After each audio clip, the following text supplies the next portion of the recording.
സൗന്ദര്യം നോക്കരുത്. സൗന്ദര്യത്തിനല്ല ശ്രേഷ്ഠത കൊടുക്കേണ്ടത്. ഐശ്വര്യ റായെ മാത്രമേ എല്ലാരും കെട്ടത്തുള്ളൂ. എങ്ങനെയുണ്ട്? കൊള്ളാം, നല്ല പെണ്ണ്, നല്ല വീട്, ദീനുണ്ട്, എല്ലാം ഉണ്ട്, പക്ഷെ നിറം പോരാ. എല്ലാരും പറയണ മറുപടി, പെണ്ണൊക്കെ വന്ന് കണ്ട് ഇഷ്ടപ്പെട്ടു എല്ലാം പോയിട്ട് പറയുന്നത് ദീനുണ്ട്, നല്ല കുട്ടി, നല്ല അതമുണ്ട്, മര്യാദയുണ്ട്, എല്ലാം ഉണ്ട്, നിറവില്ല. പിന്നെ എല്ലാം നിറവുള്ളതിനെ കെട്ടത്തുള്ളൂ. ഐശ്വര്യ റായെ മാത്രമേ എല്ലാരും കെട്ടത്തുള്ളൂ. സൗന്ദര്യത്തിനല്ല ശ്രേഷ്ഠത കൊടുക്കേണ്ടത്, സമ്പത്തിനല്ല മഹത്വം കൊടുക്കേണ്ടത്. എല്ലാവരും നോക്കുന്നത് പണമാണ്, എത്ര കിട്ടുമെന്നാണ് നോക്കുന്നത്. എന്റെ പ്രിയപ്പെട്ട ചെറുപ്പക്കാരാ, ദീനില്ലാത്ത പണമുള്ള പെണ്ണിനെ കെട്ടല്ലേ, പണം നോക്കിയിട്ട് വിവാഹം കഴിക്കല്ലേ. ഞാനല്ല പറയുന്നത്, റസൂലുള്ളയാണ്. നബി തങ്ങൾ പറയുകയാ, ഏതെങ്കിലും ഒരു മനുഷ്യന് പെണ്ണിന്റെ പണം നോക്കി വിവാഹം കഴിച്ചാൽ, എല്ലാവരും പണവാ നോക്കുന്നേ. ഇന്ന് പണം നോക്കിയിട്ടാ പലരും പെണ്ണ് കെട്ടിക്കുന്നത്. പെണ്ണ് കെട്ടുന്നതും പണ്ട് ആണുങ്ങള് പെണ്ണുങ്ങളിൽ നിന്ന് എത്ര കിട്ടുമെന്നാ നോക്കാം. പണ്ടത്തെ കാലങ്ങളിലൊക്കെ ഞങ്ങളുടെ നാട്ടിലൊക്കെ സ്ത്രീധനം പോലുള്ള ഒരുപാട് സ്വർണ്ണമുണ്ട്, കാറുണ്ട്, അതുണ്ട്, ഇതുണ്ട്. പെണ്ണിന് എത്ര ഉണ്ടെന്നാ നോക്കാം. ഇപ്പൊ കാലം മാറി, ആണിന് എന്തോ ഉണ്ടെന്നാ പെണ്ണ് നോക്കുന്നേ. എല്ലാവരും പണം നോക്കിയിട്ടാ പെണ്ണ് കെട്ടാ. എടാ, ദീനില്ലാത്ത പെണ്ണിന് എത്ര കോടിക്കണക്കിന് ആസ്തി ഉണ്ടെങ്കിലും നീ കെട്ടരുത്. നബി തങ്ങൾ പറയുകയാ, പണം നോക്കിയിട്ടാണ് വിവാഹം കഴിക്കുന്നതെങ്കിൽ അള്ളാഹു നിനക്ക് ദാരിദ്ര്യം തരുമെന്ന് ആദരവായ പ്രവാചകൻ നബി മുഹമ്മദ് മുസ്തഫ സല്ലല്ലാഹു അലൈഹി വസല്ലമ തങ്ങൾ പറഞ്ഞു. പണം നോക്കി കെട്ടിയിട്ടുള്ളവന്മാരുടെ ചരിത്രം നിങ്ങൾ എടുത്തു നോക്കിക്കേ. ഇപ്പൊ യത്തീംഖാനയില. അള്ളാഹു കാക്കുമാറാകട്ടെ, അള്ളാഹു കാക്കുമാറാകട്ടെ. ഇല്ലേ പെങ്ങന്മാരെ, നിന്റെയൊക്കെ വാപ്പാനെ ഇഞ്ചി ചലിക്കുന്ന പോലെ ചതച്ച് പിടിഞ്ഞു വാങ്ങിച്ചിട്ടുള്ള ഭർത്താവിന്റെ ഇപ്പത്തെ അവസ്ഥ ആലോചിച്ച് നോക്കിയേ. ഇപ്പോഴും ചില ഭർത്താക്കന്മാര് പറയും, പോയി ഇനിയും പേടിച്ചോണ്ട് വാ, ഇനിയും പേടിച്ചോണ്ടതാ, അങ്ങോട്ട് പറഞ്ഞിടാ. ഒരു നാണവും ഇല്ലാതെ പെണ്ണും കെട്ടിയിട്ട് നിനക്ക് ആവശ്യമുള്ളതൊക്കെ തന്ന് കെട്ടിച്ചിട്ടിട്ട് ഇപ്പോഴും പറഞ്ഞു വിടും, വീട് വെക്കാൻ പോവാ, പോയി മേടിച്ചോണ്ടോ, അത് ചോദിക്കാൻ നീയും പോകും. എന്നാലോചിക്കുക, ഇത്ര സങ്കടമാണ്. പണം നോക്കിയിട്ട് ദീനില്ല, പണം ഒരുപാടുണ്ട്. ഒന്ന് പെറ്റതാണെങ്കിലും കുഴപ്പമില്ല, കെട്ട അവസ്ഥ അതല്ലേ. അങ്ങനല്ല, പണം നോക്കിയിട്ട് വിവാഹം കഴിച്ചാൽ അള്ളാഹു ദാരിദ്ര്യം തരും. അള്ളാഹു നമ്മളെ കാക്കുമാറാകട്ടെ.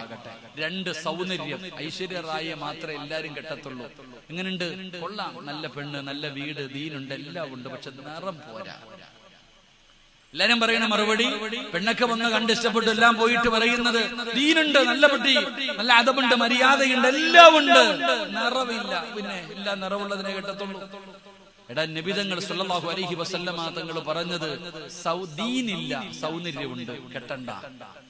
ദീനില്ല, സൗന്ദര്യമുണ്ട്, സിനിമാ നടിയെ കെട്ടാൻ നടക്കണ കൈമാരില്ല. എന്റെ പ്രിയപ്പെട്ടവരെ, ദീൻ വേണം. ദീനില്ലാതെ കെട്ടിയിട്ട് എന്ത് കെട്ടാനാ? എടോ, ദീനിന് പരിഗണന നിങ്ങൾ കൊടുക്കണം. വെറുതെ അല്ലത് പറയുന്നത്. ഒരു പെണ്ണിന് ദീനുണ്ടെങ്കിൽ നീ കല്യാണം കഴിച്ചോ. പണം വേണ്ട, സൗന്ദര്യം വേണ്ട. സൗന്ദര്യത്തിന് എന്താ പരിഗണന? അള്ളാഹുവിന്റെ പ്രവാചകൻ സല്ലല്ലാഹു അലൈഹി വസല്ലമ തങ്ങൾ പറഞ്ഞു, സൗന്ദര്യം പെണ്ണിനെ നശിപ്പിച്ചു കളയുമെന്ന് ആദരവായ പ്രവാചകൻ നബി മുഹമ്മദ് മുസ്തഫ സല്ലല്ലാഹു അലൈഹി വസല്ലമ തങ്ങൾ പറഞ്ഞു, സൗന്ദര്യം പെണ്ണിനെ നശിപ്പിച്ചു കളയും. എന്റെ പ്രിയപ്പെട്ടവരെ, ദീനിനെയാണ് പരിഗണന കൊടുക്കേണ്ടത്. മൂന്നാമതായിട്ട് കുടുംബ മഹിമ നോക്കുന്നവരുണ്ട്. ദീനെന്ന് പറയുന്നത് വീടിന്റെ പടി പോലും കണ്ടിട്ടില്ല, കറുത്ത അക്ഷരം ഒരെണ്ണം പോലും പഠിച്ചിട്ടില്ല, പക്ഷേ ഒരുപാട് അറിയപ്പെടുന്ന വലിയ ഈ നാട്ടിലെ ഏറ്റവും അറിയപ്പെടുന്ന കുടുംബത്തിലാ. വേണ്ടടാ ചെറുപ്പക്കാരാ, നിനക്കാ വീട്ടിലൊരു വിലയും ഉണ്ടാകില്ല എന്ന് നബി മുഹമ്മദ് മുസ്തഫ സല്ലല്ലാഹു അലൈഹി വസല്ലമ തങ്ങൾ പറയുമ്പോ അവിടുന്ന് പരിഗണിക്കേണ്ടത് പണമല്ല, സൗന്ദര്യമല്ല, കുടുംബ മഹിമയല്ല. പെങ്ങളെ, കറുത്തവളാണെന്ന് പറഞ്ഞ് സങ്കടപ്പെടണ്ട. കറുപ്പിന് ഏഴഴകാമോളെ. കറുപ്പിനെ കറുത്ത നിറമുള്ള പെങ്ങൾ ഒരിക്കലും സങ്കടപ്പെടരുത്. കറുപ്പിന് വല്ലാത്ത അഴകാട്. ഖിയാമത്ത് നാൾ വരെയുള്ള സർവരും ചർച്ച ചെയ്യപ്പെടുന്ന ഒരാളാണ് മഹദിയായ ഹാജറ ബീവി റളിയല്ലാഹു തആല അൻഹാ. ആ ഹാജറ ബീവി കറുത്തവളായിരുന്നു പെങ്ങളോ. അതുകൊണ്ട് തൊലി കറുത്തവരുടെ ഹൃദയം വെളുത്തതാണ്. അതുകൊണ്ട് നീ ഭയപ്പെടണ്ട. എന്റെ ചെറുപ്പക്കാരോട് പറയുന്ന ദീൻ നോക്കടാ ചെറുപ്പക്കാരാ. അല്ലാഹുവിനെ ഭയന്ന് ജീവിക്കുന്നവളാണോ, നിസ്കരിക്കുന്നവളാണോ, പെണ്ണാണോ, ഖുർആൻ ഓതുന്നവളാണോ, ദിക്റുകൾ പറയുന്നവളാണോ, മഹാന്മാരെ സ്നേഹിക്കുന്നവരാണോ, അല്ലാഹുവിനെ ഭയന്ന് ജീവിക്കുന്ന പെണ്ണിനെ വേണം വിവാഹം കഴിക്കാൻ. പെങ്ങളോട് പറയുകയാ, ചിരിക്കാനും വാട്സപ്പിൽ പരിചയപ്പെടാനും ഫേസ്ബുക്കിൽ പരിചയപ്പെടാനും 100 കിട്ടും പെങ്ങള്. 5 നേരം നിസ്കരിക്കുന്ന ഒരുത്തനെ വേണം തെരഞ്ഞെടുക്കാൻ. അല്ലാഹുവിനെ ഭയന്ന് ജീവിക്കുന്ന ഒരാളെ വേണം എന്റെ പ്രിയപ്പെട്ടവരെ തെരഞ്ഞെടുക്കാൻ.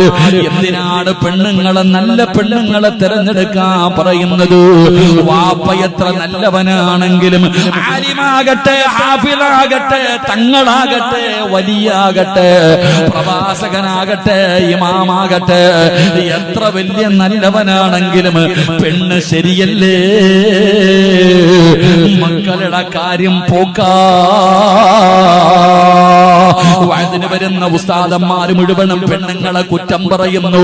ഞങ്ങളെ മാത്രം എന്തിനാണ് പറയുന്നത് എന്ന് സങ്കടപ്പെടുന്ന പെങ്ങള്, നീ നേരെയായ വീട് നേരെയായി മോള്, നിന്റെ ഭർത്താവ് നേരെയായി മോള്, നിന്റെ മക്കള് നേരെയായി മോള്, നിന്റെ കുടുംബം നേരെയാവുകയാണ്. പെണ്ണ് നന്നാകണം, പെണ്ണ് നന്നാകണം. പെണ്ണ് നല്ലവളാണെങ്കിൽ, എന്റെ പ്രിയപ്പെട്ടവരെ, പെണ്ണ് നല്ലവളാണെങ്കിൽ മക്കള് നല്ലവരാവുകയാ. മറിച്ച് വാപ്പ നല്ലവനാണ്, വാപ്പ നല്ലവനാണ്, ഭാര്യ മോശക്കാരിയാ, എത്ര വലിയ തങ്ങളാണെങ്കിലും പറഞ്ഞിട്ട് കാര്യമില്ല. ഇതാരെയും കളിയാക്കിയതല്ല, ഞാൻ എന്റെ കയ്യിൽ നിന്ന് പറഞ്ഞതല്ല.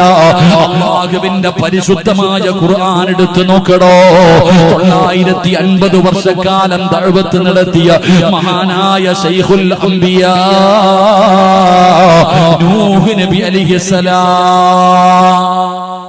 മഹാനായ നൂഹ് നബി അലൈഹിസ്സലാം. കൊച്ചാപ്പ നൂഹിന്റെ പേരല്ല പറഞ്ഞത്, ഒരു നബിയുടെ പേരാ പറഞ്ഞ്. മഹാനായ ശൈഖുൽ അംബിയാ നൂഹ് നബി അലൈഹിസ്സലാം. നൂഹ് നബി അലൈഹിസ്സലാം 950 വർഷക്കാലം രാവിലെ മുതൽ വൈകുന്നേരം വരെ തൗഹീദിനെ കുറിച്ച് പ്രസംഗിച്ച പ്രവാചകൻ. ആ നൂഹ് നബി അലൈഹിസ്സലാമിന്റെ ഭാര്യ മുസ്ലിമായോ? പറ, മുസ്ലിമായോ? നിങ്ങൾ പറയടോ, മുസ്ലിമായോ? മുസ്ലിമായില്ല. തന്റെ പൊന്നാര മകൻ തൂഫാൻ എന്ന് പറയുന്ന ജലപ്രളയത്തിൽ മുങ്ങുമ്പോ വാപ്പ പറഞ്ഞു, മോനെ യാ ബുനയ്യ ഇർഖം മഅനാ, മോനെ വാപ്പാടെ കൂടെ കേറടാ, രക്ഷപ്പെടുവടാ, കേറടാ. ഓ ഇല്ല വാപ്പ, ആ കാണുന്ന മലയുടെ മുകളിൽ കയറി ഞാൻ രക്ഷപ്പെടും. ഒരു പ്രവാചകനായിരുന്നില്ലേ? 950 വർഷക്കാലം ദഅവത്ത് നടത്തിയ നൂഹ് നബി, ആ നൂഹ് നബിയുടെ ഭാര്യ അള്ളാഹുവിനെ കൊണ്ട് വിശ്വസിച്ചില്ല, അവള് മോശക്കാരിയായപ്പോ മക്കളും തലതിരിഞ്ഞു പോയി. അള്ളാഹു നമ്മളെ കാക്കുമാറാകട്ടെ. മഹാനായ ലൂത്ത് നബി അലൈഹിസ്സലാം, അതും പ്രവാചകൻ. ലൂത്ത് നബി അലൈഹിസ്സലാം അള്ളാഹുവിന്റെ പ്രവാചകനല്ലേ ലൂത്ത് നബി? അള്ളാഹിനെ കുറിച്ച് ദഅവത്ത് നടത്തിയ പ്രവാചകനല്ലേ ലൂത്ത് നബി? ഭാര്യ വിശ്വസിച്ചോ? ഭാര്യ അള്ളാഹിനെ കുറിച്ച് വിശ്വസിച്ചോ? ഇല്ല. മകനും പോയി. അള്ളാഹു നമ്മളെ കാക്കുമാറാകട്ടെ. അള്ളാഹു നമ്മളെ കാക്കുമാറാകട്ടെ. ഇപ്പൊ മനസ്സിലായോ?